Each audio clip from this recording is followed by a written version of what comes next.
Hi everyone, my name is Emil Sayer. I'm an AI agent developer. I build AI agents for SMEs in Germany. In this series of AI talks with AI enthusiasts, leaders, developers, or anyone who loves to talk about AI, today I'm with Clemens.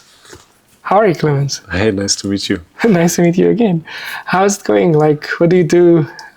What's your background? Tell us about yourself. Yeah, so I would describe myself as a community builder, and I'm part of Ethos. And Ethos is a community for AI innovators, and we are located in Boston, Berlin, and soon in Tokyo, probably. So we try to weave a community for innovation in the field of AI, and we are dreaming of building a responsible future together.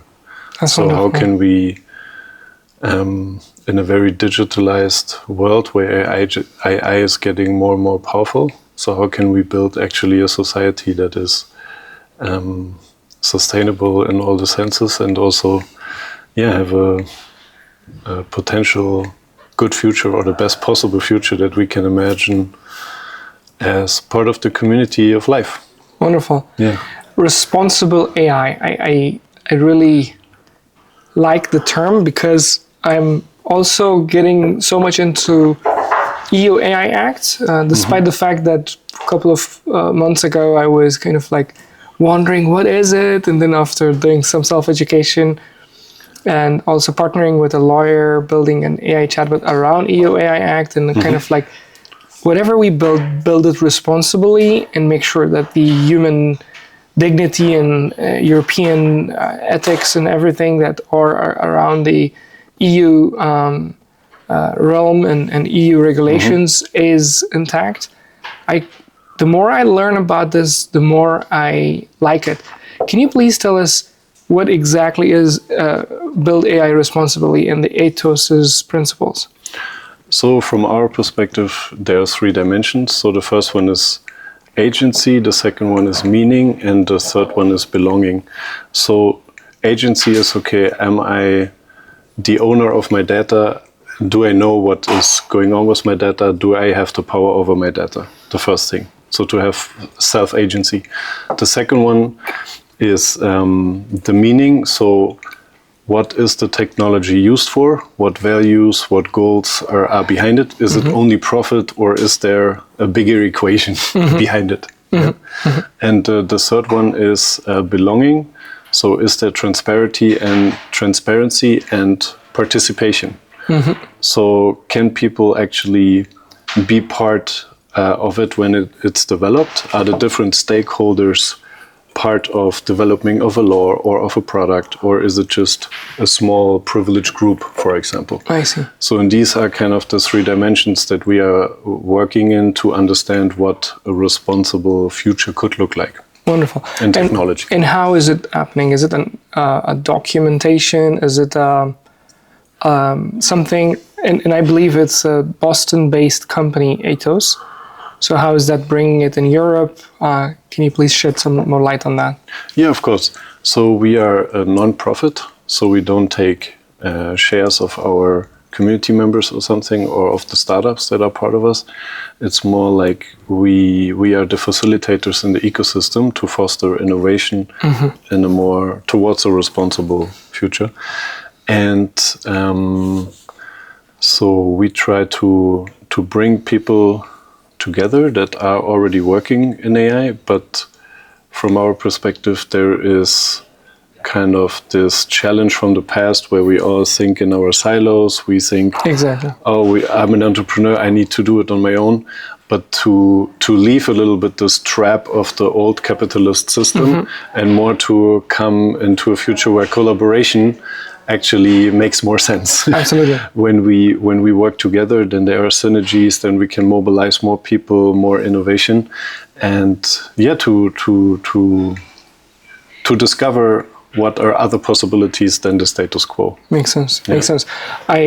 Being in the factory, the old factory building, the new CIC co-working space, and speaking of community and collaboration and partnerships, I absolutely agree with that fact, because nothing is possible to be done alone, especially when we're talking about EU and all the challenges that we have in front of us, and especially Germany and the amount of efforts that we have in front of us in the context of adopting AI in our companies, particularly the responsible AI, are having the frameworks in place, be it EU AI Act, be it GDPR framework, or be it any other frameworks around that, are the rules, internal rules of the companies.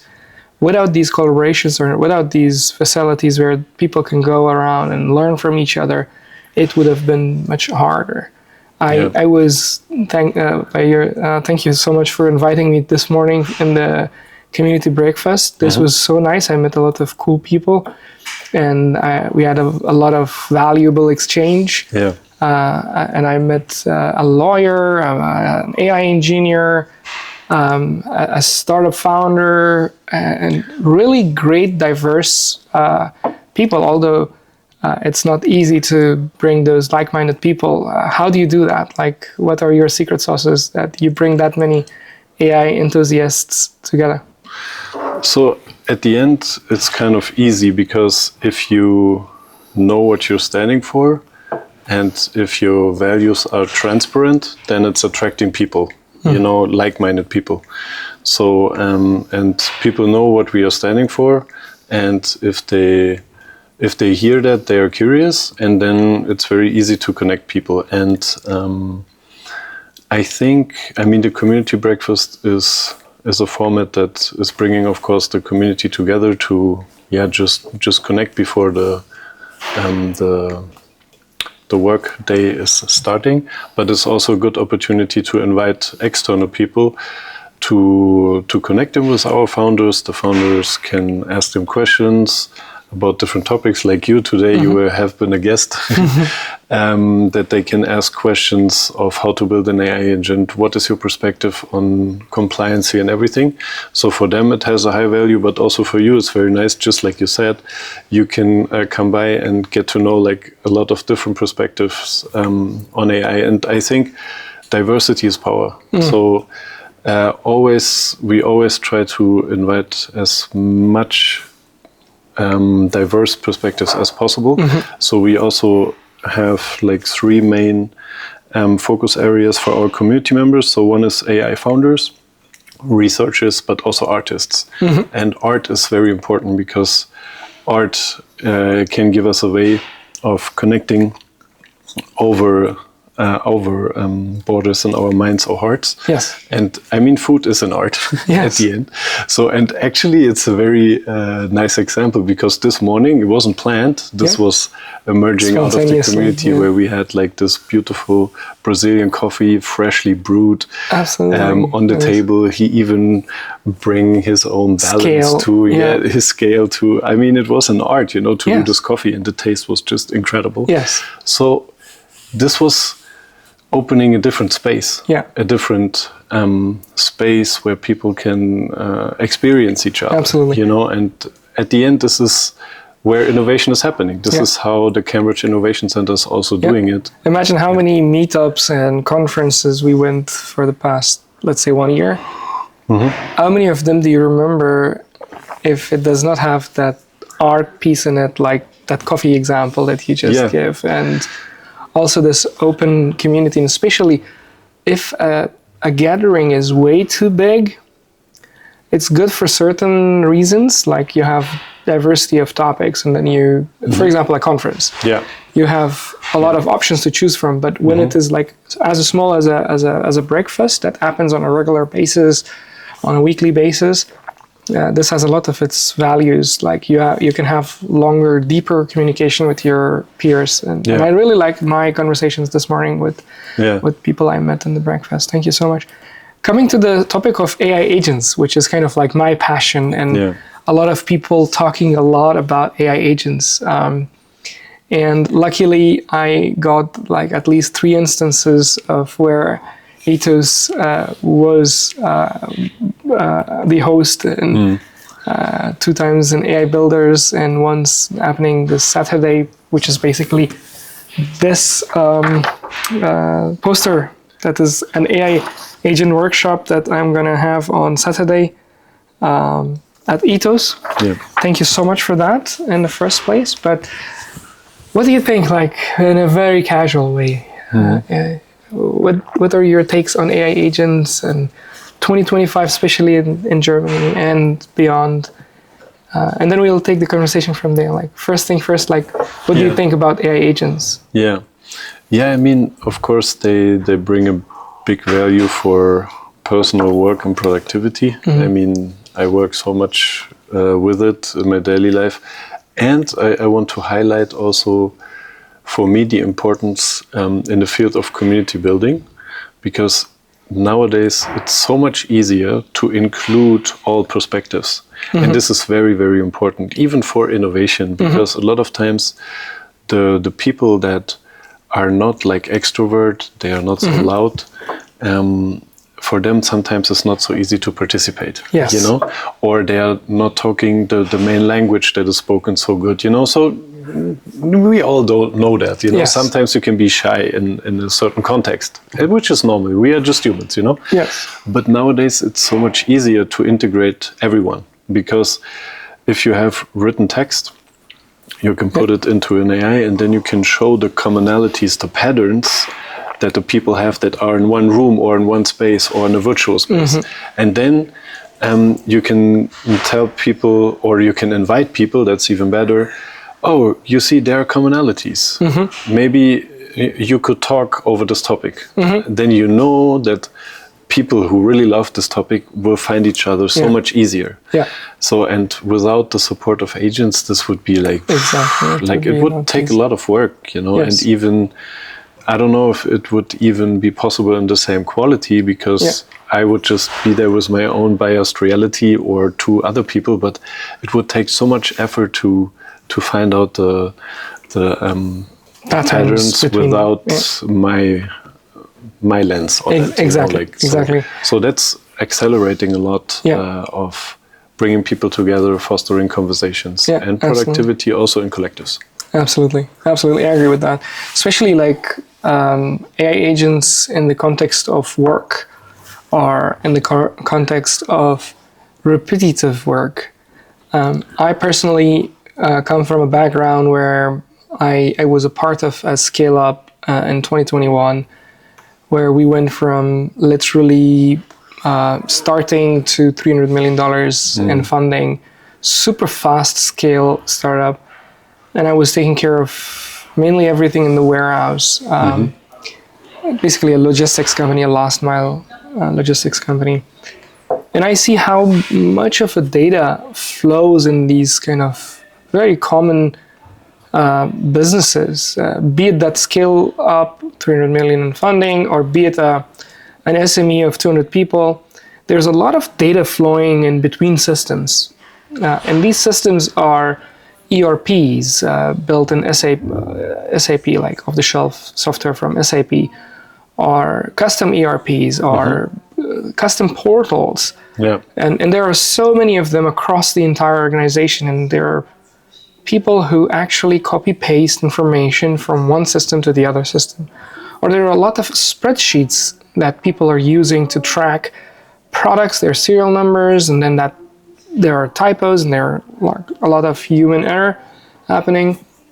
And like, at least in Germany, we see that a lot happening. Before I share a very interesting day I had a couple of days ago, when I woke up in the morning, I was super sad. Went to bed, I was super happy. I will talk about that in just a minute. But before that, tell me something about basically paperwork, bureaucracy, something that where you see in Germany in SMEs and in organizations and enterprises, doesn't need to be small to medium enterprises, but could be corporations, enterprises, government, where you think that AI agent could revolutionize that sector. What sector would that be?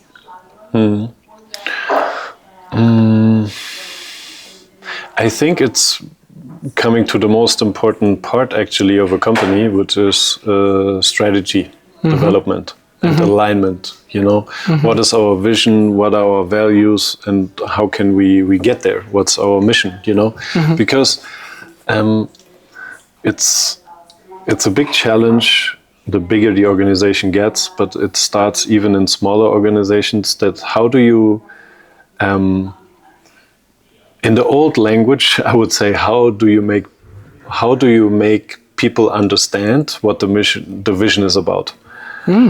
But it's not about how to understand what the vision is about. I would recommend to develop the vision together and to be open as a founder or as a CEO, as the board, whatever the structure is in the organization, to open up the possibility for participation for everyone. And nowadays it's so much easier that everyone can participate. You know, back in the days, yeah, it was possible too, but then how do you find the common sense? You know, and the right framework to put in place. Yeah, exactly. And now you can have this. I mean, just imagine you have the strategy of your company, you run it through different models, you have like 4 or 5 different vision statements, and then you can just see, okay, where is the most attraction to? You can even get like feedback from the crowd and say from the team, where is the most magic inside? And of course you can still adapt the words and everything, you know, like, of course, you can still like guide your company, guide also where it's going, the direction, everything. But still, it was synthesized together. And never underestimate participation, the power of the diversity in the team. Exactly. And every voice matters. Everyone was part of the equation. People know that. You know, like people feel that they were taken seriously. And I know back in the days we didn't have time for that. And well, it's not an easy thing to do. You know, like who are you deciding how to balance all the ideas? You know, so it's not an easy thing. But nowadays, you can always get feedback from people and have, okay, this is our idea of the strategy. This is how our team is looking at it. And you just like, of course, you still, I think sometimes CEOs are afraid of losing their power, but actually it's not about that. Everybody knows that the CEO has had the anti-power, you know, but it's more about taking everyone, giving everyone's opinion appreciation and showing, okay, we are really taking this into account and AI is making this so much easier. Yes. And then you also better understand how your team is describing what you're actually doing. Yes. So I think alignment is the first thing. The second thing is strategies, tactics. I mean, how amazing it is. Imagine we would like to expand our market to, I don't know, another region, another country.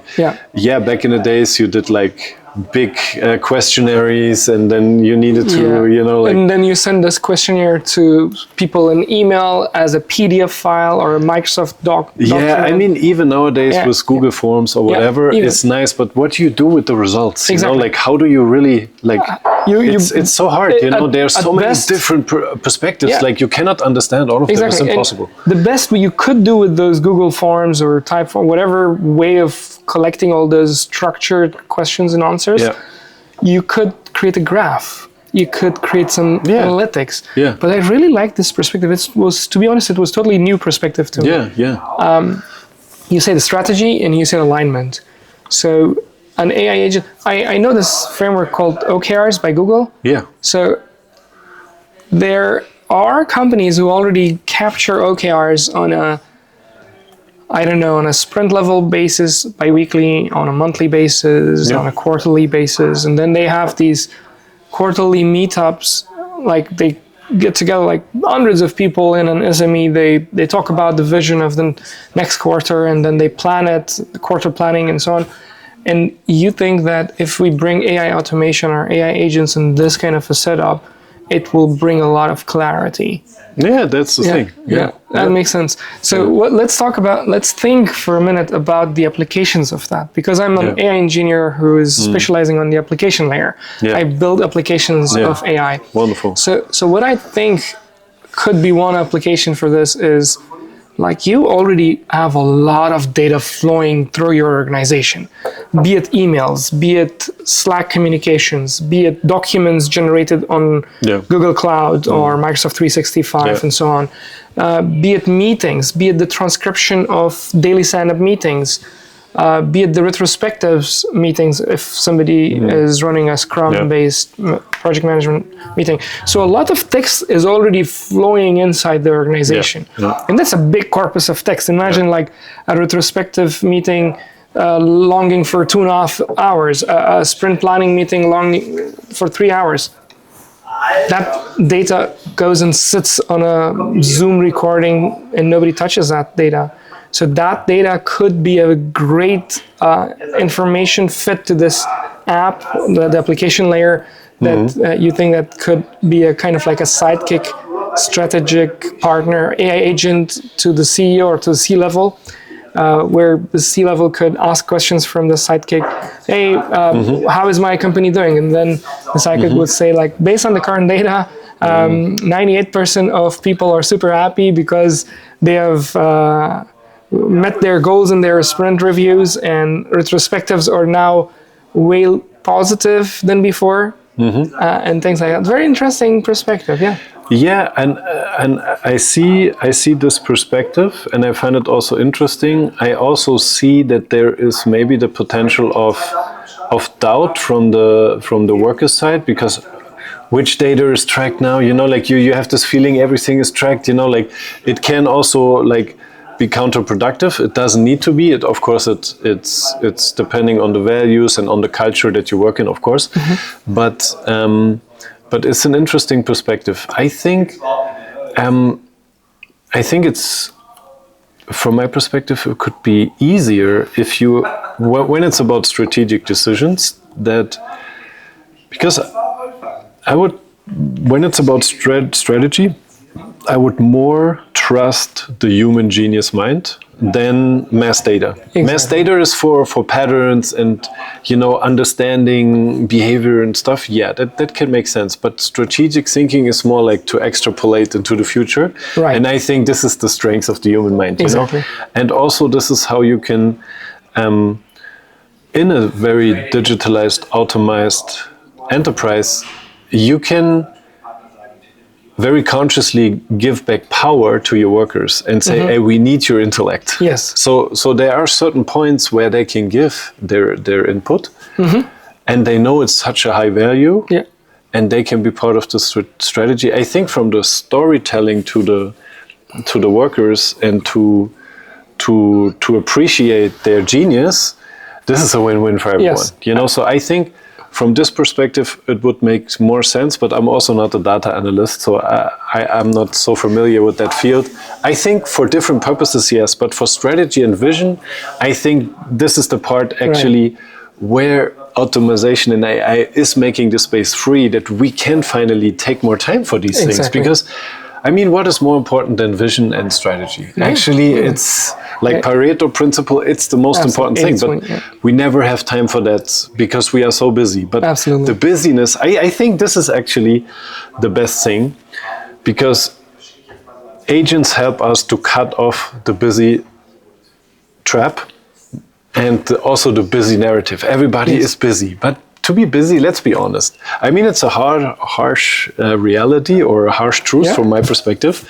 To be busy is a decision. It's all about prioritization. Absolutely. I mean, there is this old saying. And AI can help us to prioritize so much better, so we can have more time for strategy and for the important things. Absolutely. I like that perspective, because if we have enough, like the C-level of any company, when they have enough time, they can think more humanly possible, like with their human brains, obviously with the help of AI to find those patterns, as you mentioned rightly.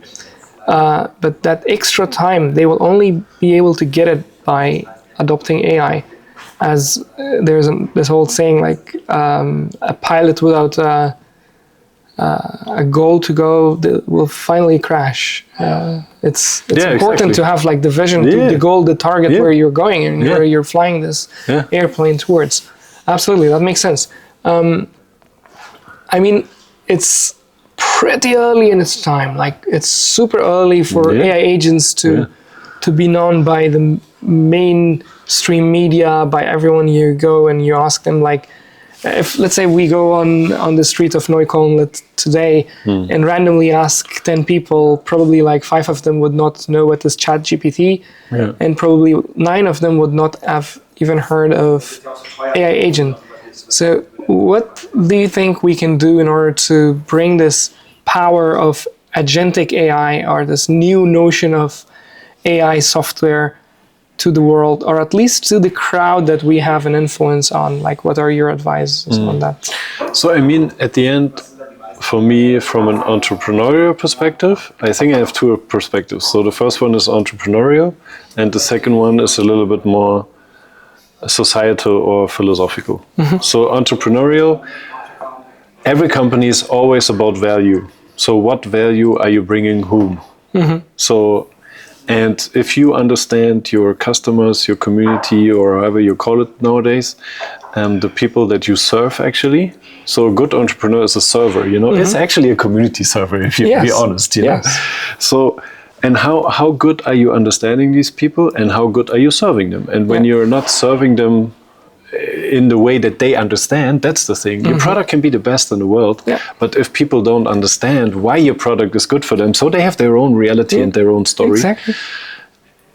And so that's the challenge from an entrepreneur. And I think it's so much easier now to serve people, to give even more high value. Because with an agent, what can you do with an agent? Like, I understood, I'm not the expert about agents, you are, but like I understood, correct me if I'm wrong, or add some knowledge, because I also here to learn, you know. I would love to. So what I understood is you can give an agent a field of, okay, learn in this context and solve problems or do tasks for a specific group of people, you know, and it can learn the whole time, and you can decide what data it's learning from or not. And you can also have total privacy about this, this container, right? Yes.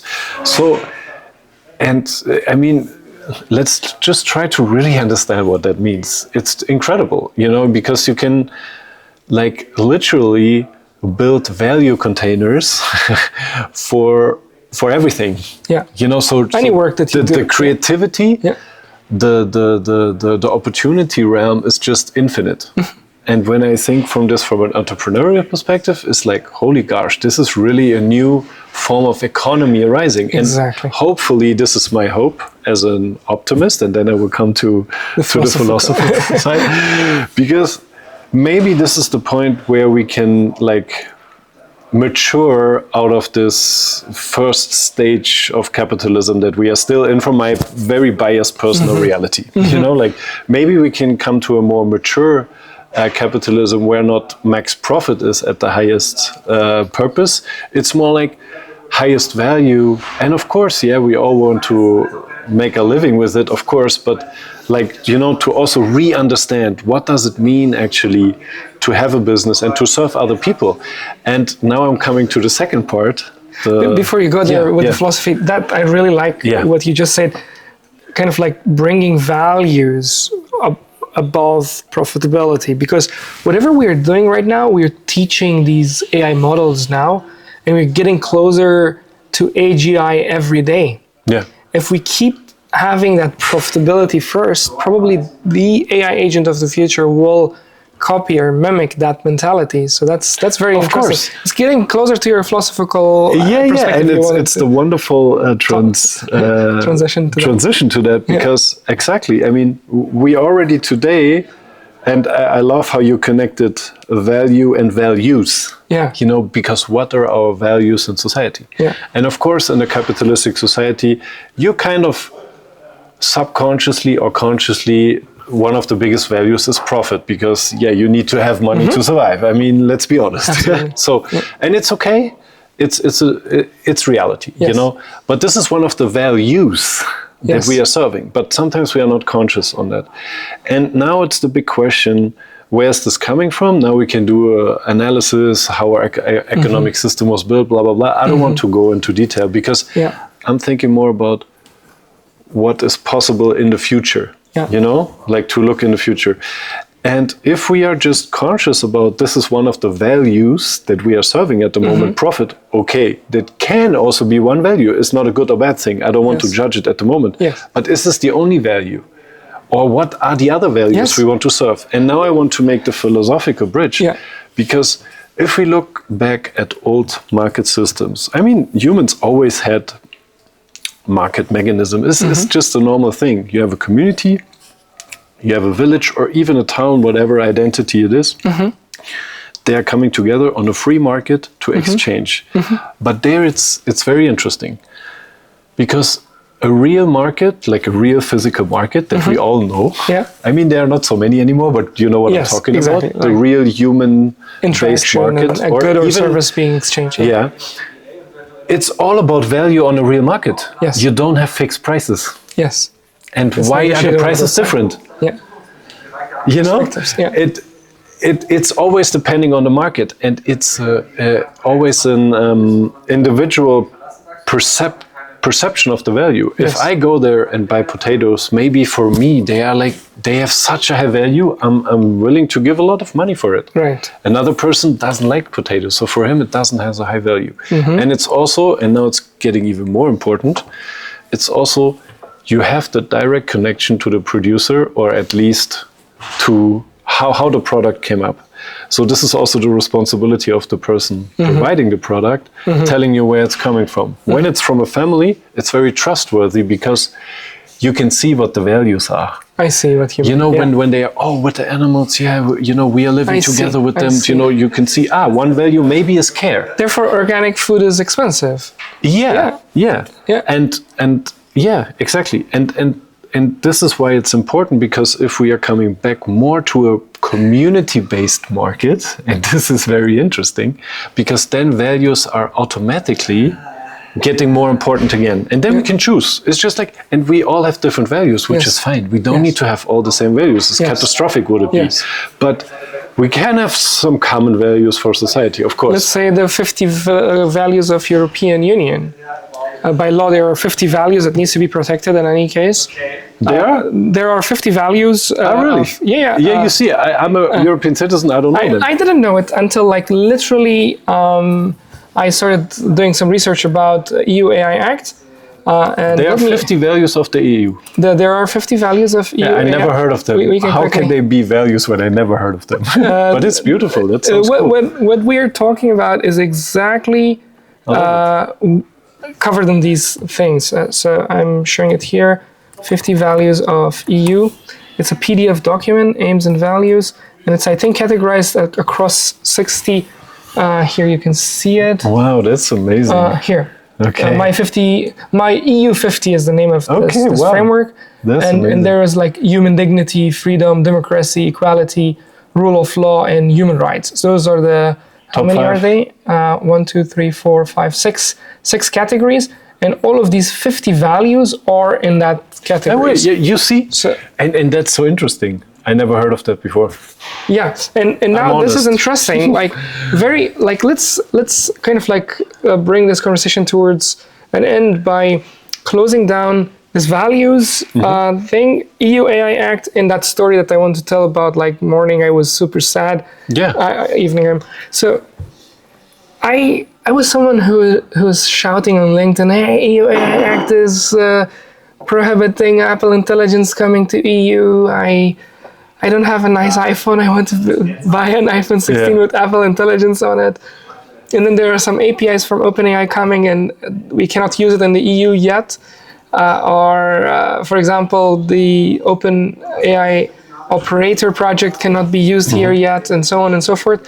And then I said, let me see what this EU AI Act actually. It's a 144. Actually, I can show it here. Very complex document. EU AI Act. It's a very complex document. So if you search it like this, EU AI Act PDF, you should be able to find this Eurolex Europa. This is 144 pages. This is basically EU AI Act. Okay, got it. I did a very detailed presentation about this last Friday. I have a YouTube video on that. So I started reading a little bit of this. I couldn't understand anything. I already partnered with a lawyer to kind of build something around this that's more usable by anyone, like a chatbot.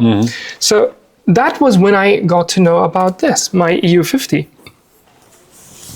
And realized that, oh, this makes absolute sense. Why European Commission went there and then put this act in place? Yeah.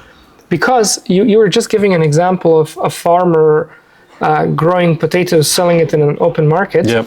Let's take that example to a company building an AI model, selling it to European consumers, like Mistral AI or Alpha in Germany, Mistral AI in France. They will definitely follow this act, and therefore they will build responsible AI. They will build models that will value all these 50 values of European Union. And I think that's very, very important, like the human dignity. Well, if I quickly can go and talk a few sentences about the EU AI Act, I have a very... Just a short side note. Yes, please. Do you know if there are already like agents for the EU AI Act that you can like interact with to understand it more in depth and have a conversation like we have now? Do you know? Not that I'm aware of, but... That could be interesting. But I think in about 4 weeks you will have one, which is called RegioBot. It's regiobot.de, that's the website address. In about 41 days you should be able to have it, because Simon and I are building it. Okay, interesting. So what we are basically building is like a chatbot that sucks all the data about EU AI Act. Simon is a lawyer. He builds like a list of 100 frequently asked questions around EU AI Act, and then prepare very digestible answers. And then we load it in this chatbot, and then you can have a chat with it. Perhaps even have a talk with it with a voice interface. So that is something we are doing on the side note. But what I wanted to show from this presentation is something that I really didn't understand it until and unless I got this so deep into this, to the level that last week I was giving a presentation about EU AI Act, what is it, and so on. Basically, EU AI Act prohibits certain things that can go super catastrophically wrong with AI applications. So that's how you find it. Basically, it is across these 4 different risk levels. Exactly, like unacceptable risks, like facial recognition of people to the nation level, like a CCTV camera is taking your video, your face, and it like give you a social scoring. A high risk, a regulation that is basically putting something in, I have some examples here. This is the kind of like risk level examples, like that's minimal risk. And where I specialize in is bookkeeping. That's low risk. That's kind of like minimal risk. Limited risk could be something like a deep fake generated video that do not have like a caption that, hey, this is a deep fake, because it can influence people's perspective if it's a news or something. A high risk could be something like an AI for credit scoring, if a bank is using it and then they're being biased towards people's ethnicity and so on. And that's high risk, because then discrimination will happen, and then one of those 50 values will be discriminated. And then which is 100% prohibited is like this social scoring system in real-time biometric and so on. So this is fascinating. Like a lot of things that are coming from a regulatory perspective, at first it looks awful and we don't like it, but when we see it from the long vision perspective, it's really good for the common good. That being said, it's a great thing to have. Like, what do you have in mind? Like, what can we do to bring that EU AI Act that's kind of like perceived as a little bit negativity? What can we do to make it more positive to the world? I think it's always hard when you have a mental construct about something and you are afraid of it, or you understand a lot of things, you don't understand a lot of things. Yes. Then to only have it on a mental level solved is not easy. Yes. What can make a very fast difference is experience. Yeah. So if you experience a different perspective or solution, you know, or a framework that works really well, or you hear stories that can also be something from people that have very positive experience actually with it, then it can make a difference. So I think it's important to create spaces where we not discuss only about it, where we act on it together. Yes.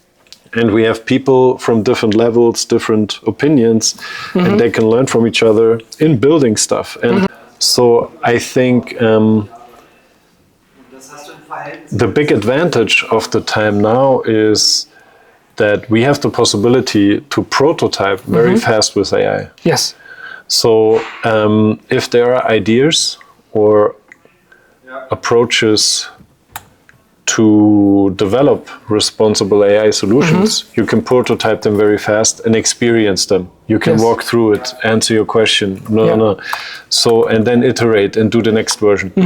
So it's very easy to experience things very fast, not like working a long time on the concept, no, you can do stuff so much faster. And if you just imagine you're doing it with 100, 200 people in the room or in the building, in the conference area, then it's like the learning gets so much faster, and we are also less afraid of mistakes, because mistakes doesn't matter so much anymore.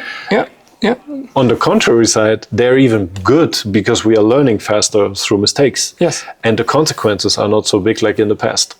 So I think it's a good possibility, and I would love to be more in depth with the EU AI Act. I'm still also new to AI. I just joined Ethos like in October. I was completely new to AI, so I also had my doubts, you know. But I experienced so much that now I see the potential, and I see, okay, wait a minute.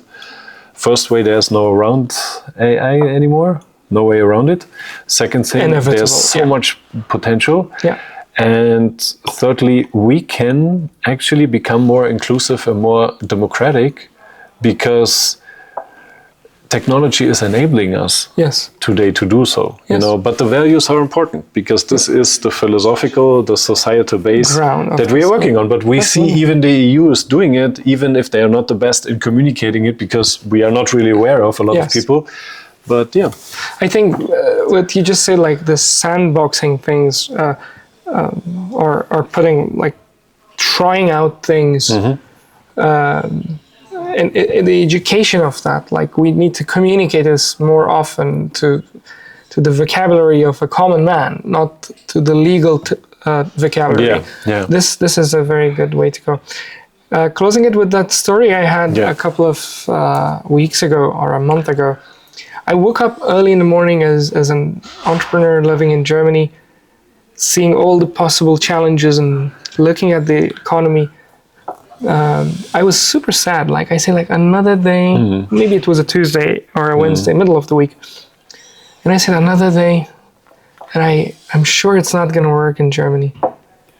And the main idea was, like, everybody is lagging, nobody is adopting AI. I was, like, self-sabotaging myself, and I was super sad. But throughout the day, I thought about, like, which country is the best country where I can move in and then start building AI agents for. You know what I found? Germany. 100%. Why? Because of one good thing, that AI agents are very good to automate processes where the existing processes are so bureaucratic, so long-taking processes, not so much automated, or automated long time ago, or there are legacy systems. And I went to bed super happy, because I said, like, well, I don't need to move to any country, because in Germany I can build AI agents for companies and SMEs and potentially the government, where we automate a lot of processes that an AI agent can run autonomously. That being 100% self-hosted, and that being 100% EU AI Act and GDPR compliant. And that was the topic of the presentation I did last week. And today, this afternoon, in a couple of hours, I have a talk about, I think you'll be there still at Ethos, where I will show this project that I'm building about running a self-hosted computer use for AI agents. It's kind of like an inevitable feature that all AI agents will have So I was literally like working on that before joining this call. But thank you so much for this conversation. It was a fun, casual conversation. Yeah, thank you. And just like for closing words, I think this is where the magic happens, because I think there is a lot of resistance in Germany now and in Europe. I can also understand it. And I would add that AI is the chance to easier change your mindset and to become more flexible, because you have like this mirror that is showing you different perspectives very fast. So it's easier to change your perspectives. And I think if you want to be part of the future, it's important to be adaptable. Yeah. And not like stick to that. No, just stay adaptable and be more flexible, like the community of life, like life, how life works. If we look at the planet, change is inevitable. Yeah. It's always there. Everything is changing. Yeah. So it's adopting. It's actually helping us to remember that we are a part of the community of life. So I really see a big opportunity there, and I'm very optimistic because I believe in our good hearts and I believe in our values. And at the end, this is what will be the most important thing. Yeah. Wonderful. Cool. Let's close to that. Thank you so much for your time and have a nice day. Yeah, likewise. Thank you. Thank you.